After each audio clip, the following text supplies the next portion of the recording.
This is Sophomore Astrology, and for this video, I'm going to talk about the modalities of the zodiac.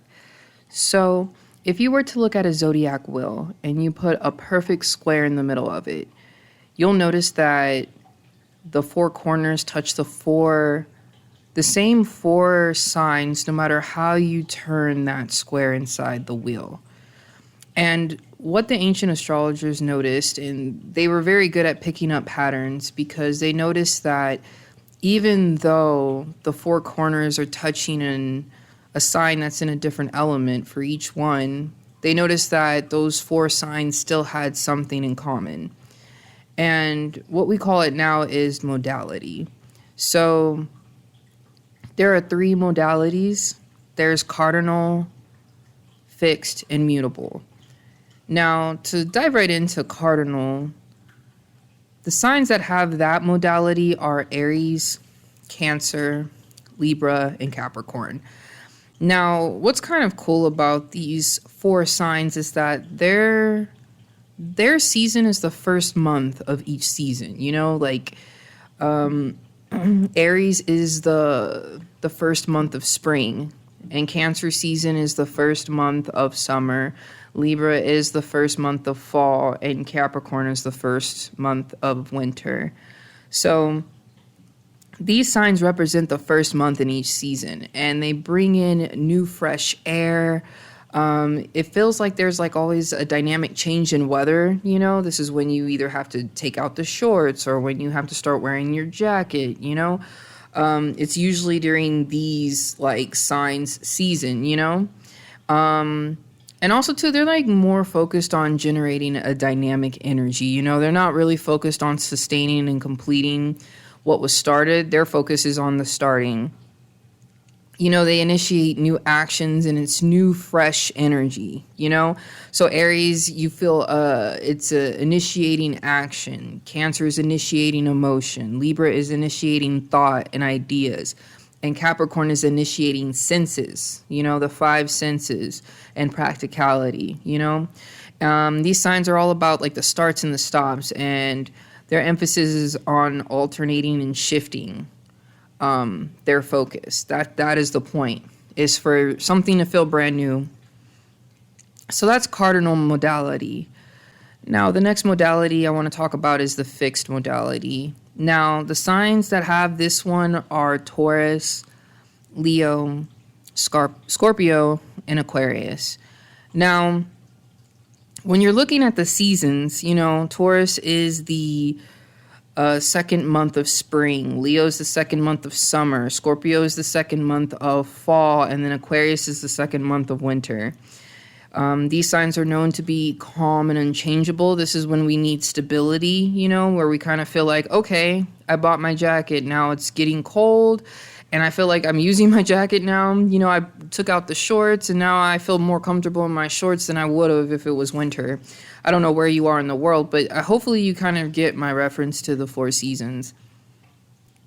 You know, these signs are more about completing things. You know, cardinal energy was more so focused on being the idea guy. You know, they're the ones who are brainstorming new ideas and coming up with things out their head and, you know, coming up with new inventions and such. But fixed modality, they're mostly the person who, they're kind of like the party planner who see from start to finish. They're a little bit more disciplined in their energy. Not to say that if you're a Cancer, you don't have the ability to kind of see things through, but these signs represent that energy more than others. You know, they're more focused on the completion and in a focused and steady way. And this is the most concentrated and focused energy is fixed modality. You know, so Taurus is fixed. The fixed five senses, you know, what is here now? What do I smell, hear, smell, touch, taste? You know, Taurus is very focused on that and kind of sitting on that, you know, being very stable in using the five senses. They don't deter from what they see. They don't deter from what they hear. That's very much like fixed senses is Taurus. And then Leo is fixed action. So A lot of the time, I think people attribute this energy to Aries sometimes, but I think what people don't understand about Leo is that maybe we don't see Leos initiate, but they definitely pick something up and stick with it, you know? Or at least that's what Leo energy is all about. You know, Leo energy is fixed action, so it's kind of like they don't lose their fire. You know, when some people probably get bored with the project, which Aries is known to get bored with projects, Leo has a little bit more stable energy to kind of see something through and kind of have their passion. It doesn't extinguish quickly. It definitely sustains. It's like a low burning fire rather than an explosion like Aries is, you know? And then Scorpio's fixed emotion. So that's why I feel like all the water signs are able to kind of sit in their emotions, but Scorpio is able to kind of really experience that depth. That's why I think Scorpios get a bad rep for being so dark, because they can kind of really dive into the depth of darkness more than other signs. So fixed emotion, that's all that Scorpio is about sometimes, you know?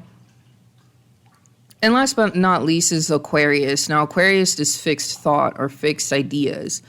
So once someone kind of gets excited about an idea, Aquarius energy, if someone knows how to harness it very well, you can kind of focus on a thought and really, like, it could either go bad with overthinking, but also too, it can kind of like, you can go above and beyond something or think of something in a different way because you've kind of had so much time, or you stayed on an idea so long that you surpassed all like the superficiality and the generality that everyone is accustomed to, and you're able to kind of really kind of dive in deep into that cerebral energy and pull ideas that maybe no one else has thought of before. Now, the next one I have is mutable modality.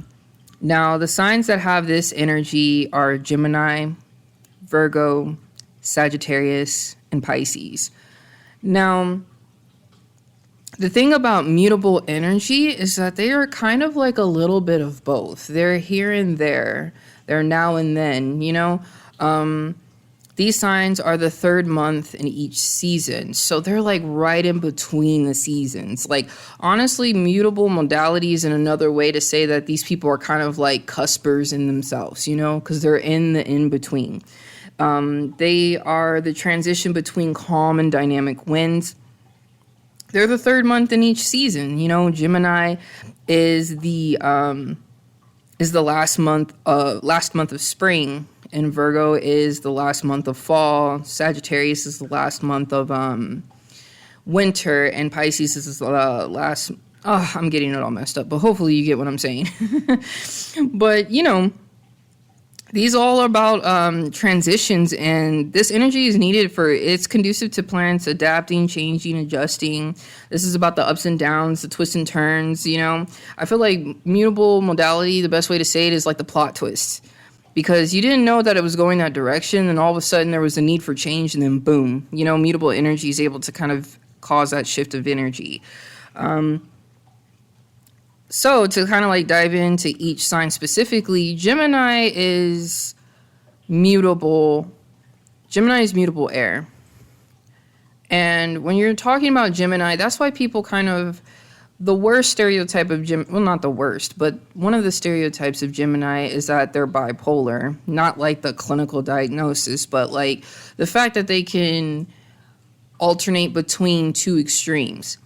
The reason why they're able to alternate so quickly is because of that mutable energy. They're able to kind of feel sad and happy in the same sense. They're the ones who, that energy probably was the one that invented the term bittersweet, you know? You can argue down an idea, but then you could also agree full-heartedly on the same topic. And that's what Gemini allows for, is that flow in ideas, you know?